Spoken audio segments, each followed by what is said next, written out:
ಶುಭೋದಯ. ದಿನಕ್ಕೊಂದು ಭಾಗವತಾಮೃತ ಬಿಂದು. ಆ್ಯಕ್ಚುಲಿ 3ನೇ ಬಿಂದು ಆದಮೇಲೆ ವಿಡಿಯೋ ಮಾಡಲಿಕ್ಕಾಗಿರಲಿಲ್ಲ 4-5 ಡೇಸು.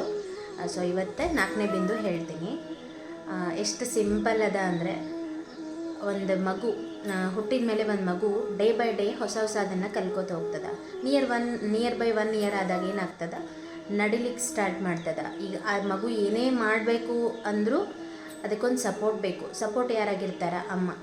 ಓಕೆ, ಅಮ್ಮ ಅಪ್ಪ ಯಾರೇ ಆಗಲಿ, ಈಗ ಒಂದು ನಡಿಬೇಕು ಅಂತಂದರೆ ಹಿಂದೆ ನಿಂತು ಆ ಮಗುನ ಕೈ ಹಿಡಿದು ನಡೆಸಿದರೆ ಆ ಮಗುಗೆ ಏನಾಗುತ್ತಾ, ಧೈರ್ಯ ಬರ್ತದೆ. ನನ್ನ ಜೊತೆ ಅಮ್ಮ ಇದ್ದಾರೆ, ನಾನು ನಡಿಬಹುದು ಅಂಥೇಳಿ ಆ ಮಗುಗೊಂದು ಧೈರ್ಯ ಇರ್ತದೆ. ಸೊ ಅವಾಗದು ಕಲ್ಕೋತ ಹೋಗ್ತದೆ. ಆ ಕಲಿಯೋದ್ರಲ್ಲಿ ಏನಾಗ್ತದೆ, ಸಕ್ಸಸ್ಫುಲ್ ಆಗ್ತದೆ. ಹಾಗೆ ಸೇಮ್ ನಾವು ಪ್ರತಿಯೊಬ್ಬರು ಏನೇ ಒಳ್ಳೆ ಪ್ರಯತ್ನ, ಒಳ್ಳೆ ಕೆಲಸ ಮಾಡ್ಲಿಕ್ಕೆ ಸ್ಟಾರ್ಟ್ ಮಾಡಿದಾಗ ದೇವ್ರು ನಮ್ಮ ಜೊತೆ ಇದ್ದೇ ಇರ್ತಾನೆ. ಆ ಇದ್ದೇ ಇರ್ತಾನೆ ಅನ್ನೋ ನಂಬಿಕೆ ಇಟ್ಕೊಂಡು ನಾವು ಮುಂದುವರೆದ್ರೆ ಆ ಕೆಲಸ, ಆ ಪ್ರಯತ್ನ ಡೆಫಿನೆಟ್ಲಿ ಸಕ್ಸಸ್ಫುಲ್ ಆಗ್ತದೆ. ಇದನ್ನು ಕೃಷ್ಣನೇ ಹೇಳ್ತಾನೆ, ನಾನೊಬ್ಬನೇ ಮಾಡಲ್ಲ, ನಾವೆಲ್ಲರೂ ಸೇರಿ ಮಾಡೋಣ ಅಂತ. ಸೊ ಈ ದೇವ್ರು ನಮ್ಮ ಜೊತೆ ಇದ್ದೇ ಇರ್ತಾನೆ ಅನ್ನೋ ನಂಬಿಕೆಯಿಂದ ನಾವು ಯಾವುದೇ ಕೆಲಸ ಸ್ಟಾರ್ಟ್ ಮಾಡಲಿ, ಅದು ಸಕ್ಸಸ್ಫುಲ್ ಆಗೇ ಆಗ್ತದೆ.